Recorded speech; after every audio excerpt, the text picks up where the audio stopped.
I like this book already because Wikipedia has character examples or like character descriptions. Not every book has that. This one, what was the last one? I had to do it for another one. It wasn't Anne. I don't know. I was able to find it for another one. And then sometimes, like, by the time I got to, like, Joe's Boys and all that, like, you just winging it at that point. Because, unfortunately, I don't have the time to, like, read and prep these like I do with my other audiobooks. So, I'm, like, flying blind for most of this. Today we'll be continuing Great Expectations by Charles Dickens. Chapter 2. My sister, Mrs. Joe Gargery, was more than 20 years older than I, and had established a great reputation with herself and the neighbors because she had brought me up by hand, having at that time to find out for myself what the expression meant, and knowing her to have a hard and heavy hand, and to be much in the habit of laying it upon her husband as well as upon me. I supposed that Joe Gargery and I were both brought up by hand. She was not a good-looking woman, my sister, and I had a general impression that she must have made Joe. And I had a general impression that she must have made Joe Gargery marry her by hand.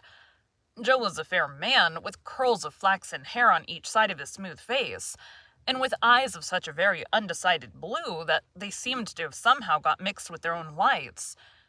He was a mild, good-natured, sweet-tempered, easy-going, foolish, dear fellow, a sort of Hercules in strength and also in weakness.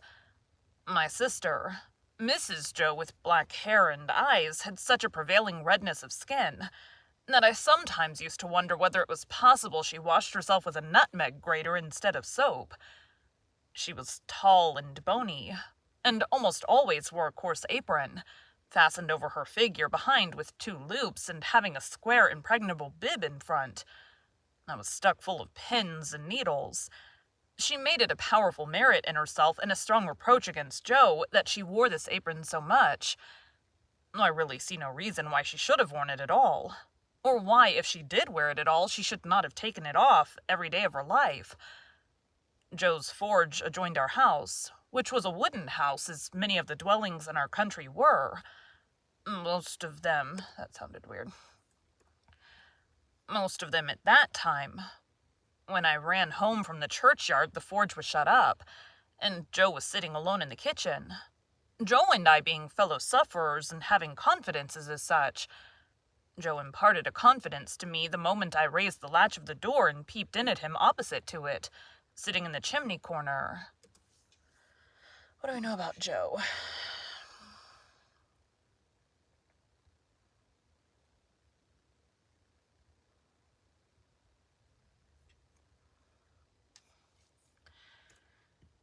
Mrs. Joe has been out a dozen times looking for you, Pip, and she's out now making it a baker's dozen. Joe Gargery.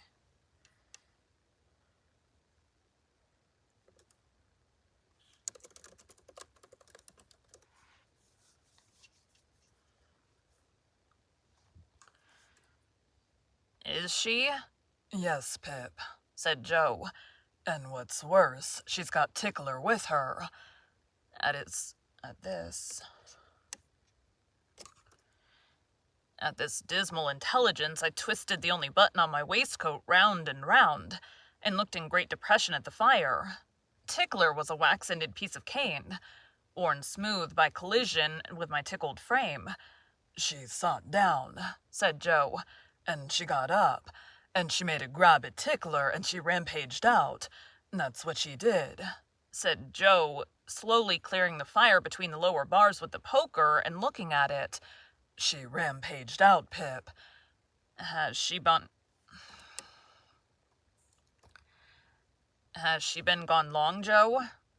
I always treated him as a larger species of child, and is no more than my equal. Well, said Joe, glancing up at the Dutch clock, she's been on the rampage She's been on the rampage this last spell about 5 minutes, Pip. "She's a-coming. Get behind the door, old chap, and have the jack-towel betwixt you." I took the advice. My sister, Mrs. Joe, throwing the door wide open and finding an obstruction behind it, immediately divined the cause and applied Tickler to its further investigation. She concluded by throwing me. I often served as a... I don't know what this word is. Connubial. Connubial. Airplane.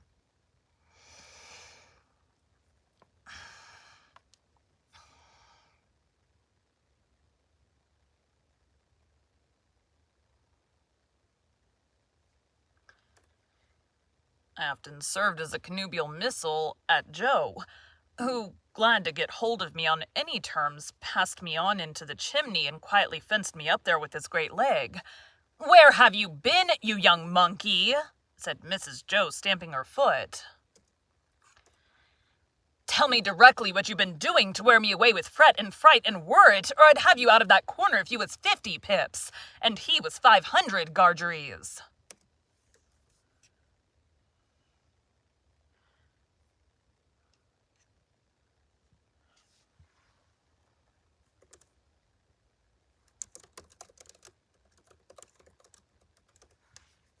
Probably going to change the pronunciation of that name like 1,000 times. I don't know what that just did.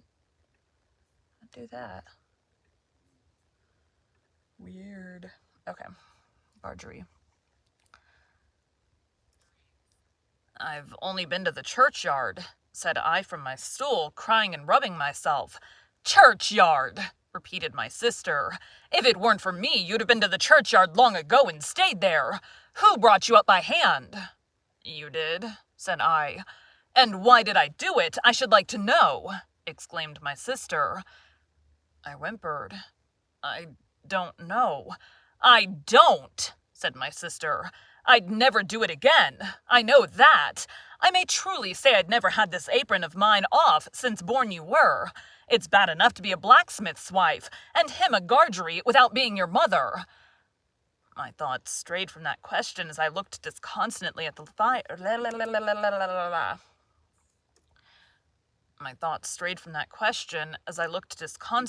fire. For the fugitive out on the marshes with the ironed leg, the mysterious young man, the file, the food, and the dreadful pledge I was under to commit a larceny on those sheltering premises, rose before me in the avenging coals. "Ha!" said Mrs. Joe, restoring Tickler to his station. "Churchyard, indeed! You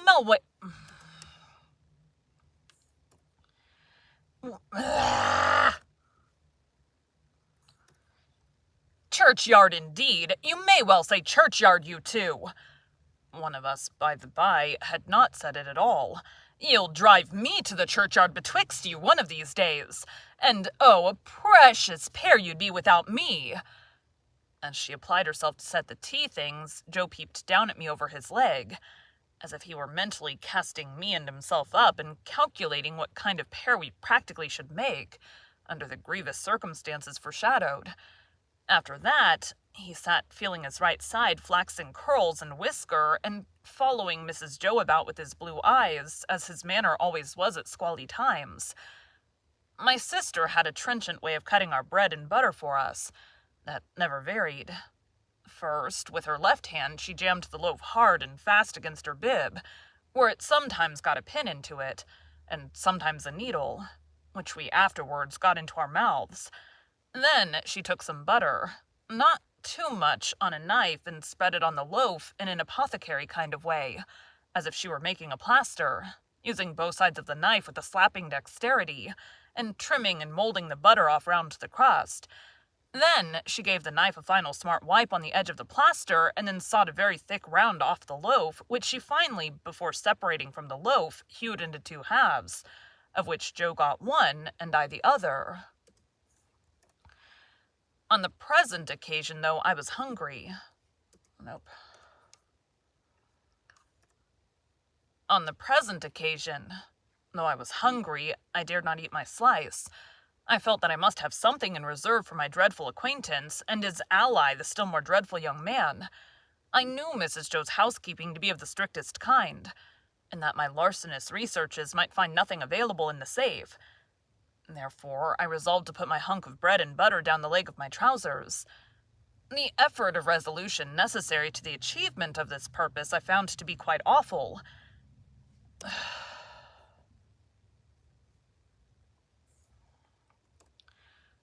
It was as if I had to make up my mind to leap from the top of a high house, or plunge into a great depth of water, and it was made the more difficult by the unconscious Joe. In our already mentioned Freemasonry as fellow sufferers, and his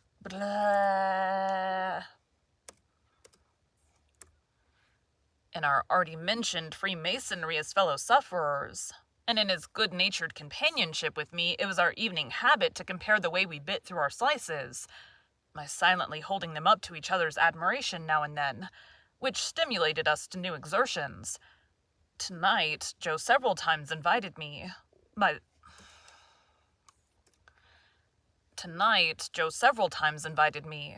the display of his fast diminishing slice, to enter upon our usual friendly competition. But he found me each time with my yellow mug of tea on one knee, and my untouched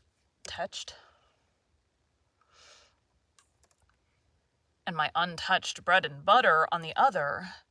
At last, I desperately considered that the thing I contemplated must be done, and that it had best be done in the least improbable manner consistent with the circumstances. I took advantage of a moment when Joe had just looked at me and got my bread and butter down my leg. Joe was evidently made uncomfortable by what he supposed to be my loss of appetite, and took a thoughtful bite out of his slice, which he didn't seem to enjoy. He turned it about in his mouth much longer than usual, pondering over it a good deal, and after all gulped it down like a pill. He was about to take another bite, and had just got his head on one side for a good purchase on it, when his eye fell on me, and he saw that my bread and butter was gone.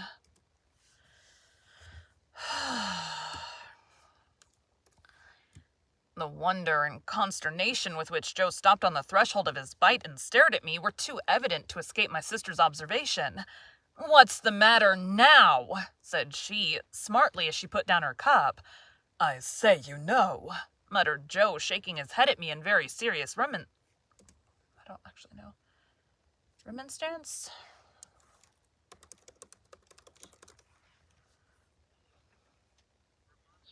remonstrance? Muttered Joe, shaking his head at me in very serious remonstrance. "Pip, old chap, you'll do yourself a mischief. I'll stick somewhere you can't have chawed it, Pip." "What's the matter now?" repeated my sister more sharply than before. "If you can cough any trifle on it up, Pip, I'd recommend you do it," said Joe, all aghast. "Manners is manners, but still your 'ealth's your 'ealth."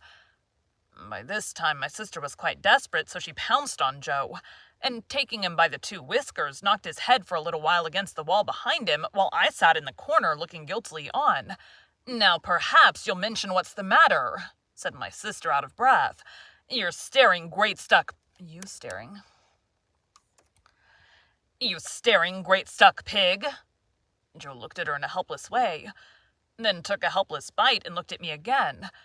"You know, Pip," said Joe, solemnly, with his last bite in his cheek, and speaking in a confidential voice, as if we two were quite alone, "you and me is always friends, and I'd be the last to tell upon you any time, but such a—" He moved his chair and looked about the floor between us, and then again at me. "Such a most uncommon bolt as that." "Been bolting his food, has he?" cried my sister. "You know, old chap," said Joe, looking at me, and not at Mrs. Joe with his bite still in his cheek, "I bolted myself when I was your age. Frequent. And as a boy I've been among many bolters. But I never see your bolting equal yet, Pip, and it's a mercy you ain't bolted dead." My sister made a dive at me and fished me up by the hair, saying nothing more than the awful words, "You come along and be dosed." Some medical beast had revived tar water in those days as a fine medicine, and Mrs. Joe always kept a supply of it in the cupboard, having a belief in its virtues correspondent to its nastiness. At the best of times, so much of this elixir was administered to me as a choice restorative that I was conscious of going about, smelling like a new fence. On this particular evening, the urgency of my case demanded a pint of this mixture, which was poured down my throat for my greater comfort while Mrs. Joe held my head under her arm, as a boot would be held in a boot jack. Joe got off with half a pint, but was made to swallow that, much to his disturbance as he sat slowly munching and meditating before the fire, because he had a turn. Because he had had a turn. Judging from myself, I should say he certainly had a turn afterwards if he had had none before. Conscience is a dreadful thing when it accuses man or boy. But when, in the case of a boy, that secret burden cooperates with another secret burden down the leg of his trousers, it is, as I can testify, a great punishment. The guilty knowledge that I was going to rob Mrs. Joe. I never thought I was going to rob Joe, for I never thought of any of the housekeeping property as his, united to the necessity of always keeping one hand on my bread and butter as I sat, or when I was ordered about the kitchen on any small errand. Almost drove me out of my mind. Then, as the marsh winds made the fire glow and flare, I thought I heard the voice outside of the man with the iron on his leg who had sworn me to secrecy, declaring that he couldn't and wouldn't starve until tomorrow, but must be fed now. At other times I thought, what if the young man who was with so much difficulty restrained from imbruing his hands in me should yield to constitutional impatience, or should mistake the time and should think himself accredited to my heart and liver tonight instead of tomorrow. If ever anybody's hair stood on end with terror, mine must have done so then. But perhaps nobody's ever did. It was Christmas Eve, and I had to stir the pudding for next day with a copper stick, from 7 to 8 by the Dutch clock. I tried it with the load upon my leg, and that made me think afresh of the man with the load upon his leg. And that made me think afresh of the man with the load on his leg, and found the tendency of exercise to bring the bread and butter out at my ankle quite unmanageable.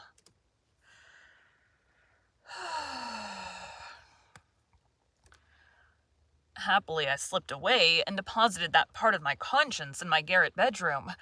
"Hark," said I, when I'd done my stirring, and was taking a final warm in the chimney corner before being sent up to bed. "Was that great guns, Joe?" "Ah," said Joe, "there's another convict off." "What does that mean, Joe?" said I. Mrs. Joe, who always took explanations upon herself, said snappishly, "Escaped! Escaped!" administering the definition like tar water. While Mrs. Joe sat with her head bending over her needlework, I put my mouth into the forms of saying to Joe, "What's a convict?" Joe put his mouth into the forms of returning such a highly elaborate answer that I could make out nothing of it but the single word, "Pip." "There was a convict off last night," said Joe aloud, "and after sunset gun."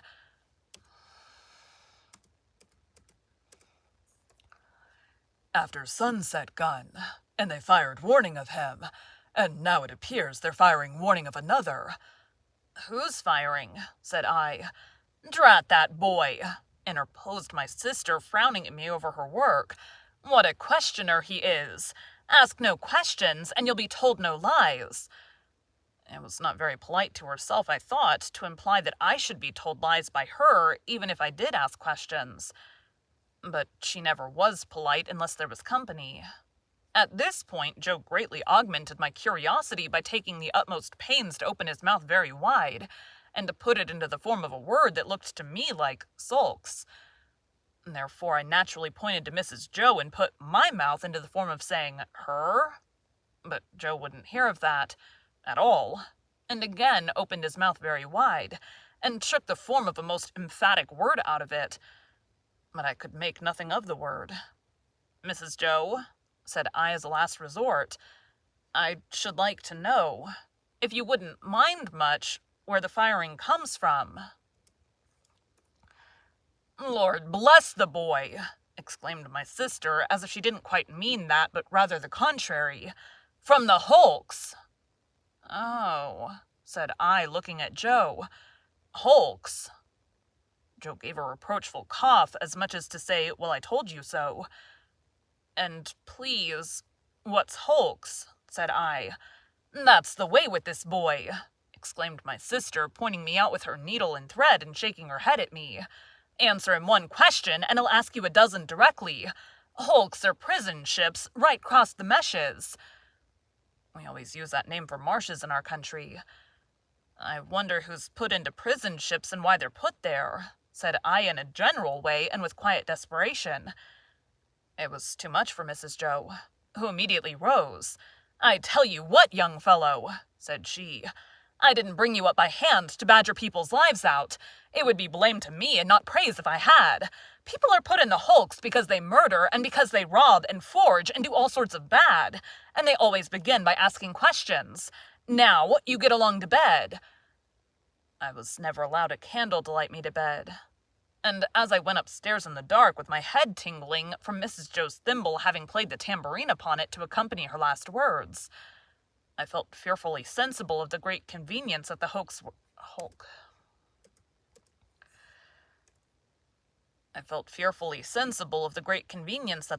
handy for me. I was clearly on my way there. I'd begun by asking questions, and I was going to rob Mrs. Joe. Since that time, which is far enough away now, I've often thought that few people know what secrecy there is in the young under terror. No matter how unreasonable the terror so that it be terror, I was in mortal terror of the young man who wanted my heart and liver. I was in mortal terror of my interlocutor with the iron leg. I was in mortal terror of myself, from whom an awful promise had been extracted.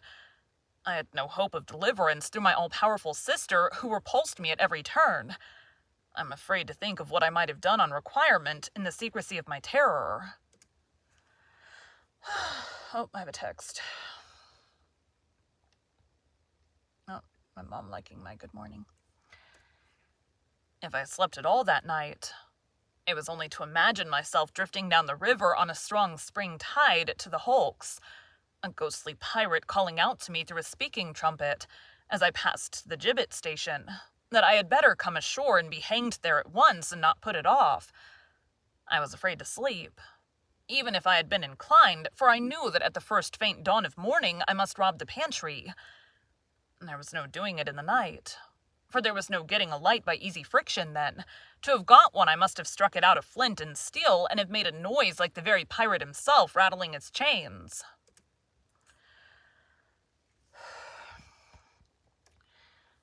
As soon as the great black velvet pall outside my little window was shot with gray, I got up and went downstairs, every board upon the way, and every crack in every board calling after me, "Stop, thief, and get up, Mrs. Joe." I have like a burp stuck. In the pantry, which was far more abundantly supplied than usual owing to the season, I was very much alarmed by a hare hanging up by the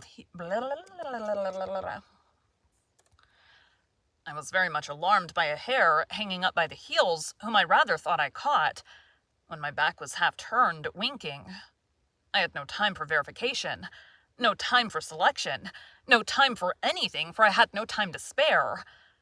I stole some bread, some rind of cheese, about half a jar of mincemeat, which I tied up in my pocket handkerchief with my last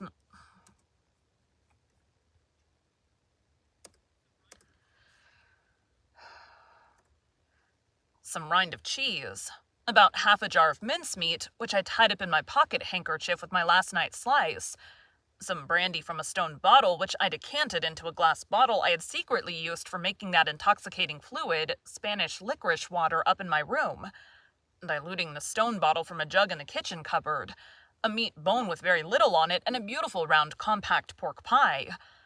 I was nearly going away without the pie, but I was tempted to mount upon a shelf, to look what it was that I was put away so carefully in a covered earthenware dish in a corner, and I found it was the pie, and I took it in the hope that it was not intended for early use, and would not be missed for some time. There was a door in the kitchen, communicating with the forge. I unlocked and unbolted that door and got a file from among Joe's tools. Then I put the fastenings as I had found them, opened the door at which I had entered when I ran home last night, shut it and ran for the misty marshes. Thank you for joining Bite at a Time Books today, while we read a bite of one of your favorite classics. Again, my name is Bree Carlile, and I hope you come back tomorrow for the next bite of Great Expectations. So I did this with the last book because I already know the length of the chapters. I don't have to know prior to when I started doing this with the last book. I kind of didn't know how long any chapters were. And I started doing the length of the chapters a couple books ago, but with the last book, I just kind of threw the whole thing into a document. And then as I finished chapters, I would just delete them off the document. So it gets shorter and shorter and shorter as time goes by. So that's what I'm doing now. So now it starts at chapter 3, which is tomorrow's chapter. So thanks, guys.